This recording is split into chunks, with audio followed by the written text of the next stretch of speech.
সুপ্রিয় দর্শক, থামুন। আজকের পর্ব না দেখে স্কিপ করলে কিন্তু জীবনের সবচেয়ে বড় টুইস্টটাই মিস করবেন। কারণ আজ এমন এক সত্য সামনে এসেছে যা জানার পর পুরো গল্পটাই বদলে যেতে পারে। একজনের একটি ভুল, একটি গোপন রহস্য আর শেষের একটি সিদ্ধান্ত সবকিছু উলটপালট করে দিয়েছে। তাই ভিডিওটি একদম শেষ পর্যন্ত দেখুন, কারণ শেষের 20 সেকেন্ডে রয়েছে আজকের সবচেয়ে বড় চমক। আজকের পর্ব শুরুতেই এমন একটি ঘটনা ঘটে যা কেউ কল্পনাও করেনি। বহুদিন ধরে লুকিয়ে থাকা একটি সত্য নিয়ে শুরু হয় নতুন রহস্য। একজন জানিয়ে দেয় যে ঘটনাকে সবাই সত্য বলে বিশ্বাস করে এসেছে তার পেছনে লুকিয়ে আছে সম্পূর্ণ ভিন্ন বাস্তবতা।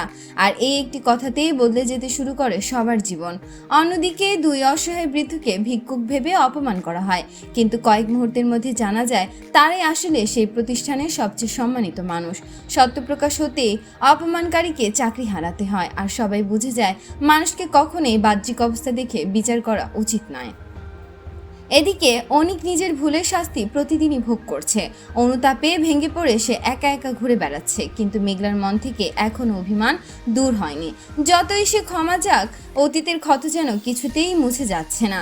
এরপর সাব্বির মেঘলার সামনে এমন কিছু সত্য তুলে ধরে যা শুনে মেঘলার মনেও শুরু হয় ভয়ঙ্কর দণ্ড। সে বুঝতে পারে উনি শুধু নিজের ভুলের জন্য নয়, প্রতিটি মুহূর্তে নিজের জীবনটাকে শাস্তি দিচ্ছে। কিন্তু এত কিছুর পরেও কি তাদের সম্পর্ক আবার আগের মতো হবে? আর ঠিক এখানে আসে আজকের সবচেয়ে বড় টুইস্ট। যখন মনে হচ্ছিল সবকিছু হয়তো ধীরে ধীরে ঠিক হয়ে যাবে, তখন সামনে আসে এমন একটি রহস্য যা পুরো গল্পকে নতুন দিকে নিয়ে যায়।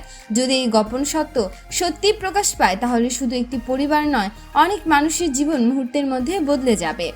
এখন প্রশ্ন হলো, সত্যটা প্রকাশ পাওয়ার পর কি মেঘলা অনিককে ক্ষমা করবে, নাকি এই ভুলের শাস্তি নাকি সারা জীবনই তাকে পেতে হবে? আর যে রহস্য এতদিন লুকিয়েছিল সেটা সামনে এলে কার জীবন সবচেয়ে বেশি বদলে যাবে বলে আপনার মনে হয়? আপনার মতামত অবশ্যই কমেন্টে জানাবেন। ভিডিওটি ভালো লাগলে একটি লাইক দিন, চ্যানেলটি সাবস্ক্রাইব করুন, আর এমন নতুন নতুন নাটকের রিভিউ সবার আগে পেতে বেল আইকনটি অন করে রাখুন। দেখা হবে আগামী ভিডিওতে। আল্লাহ হাফেজ।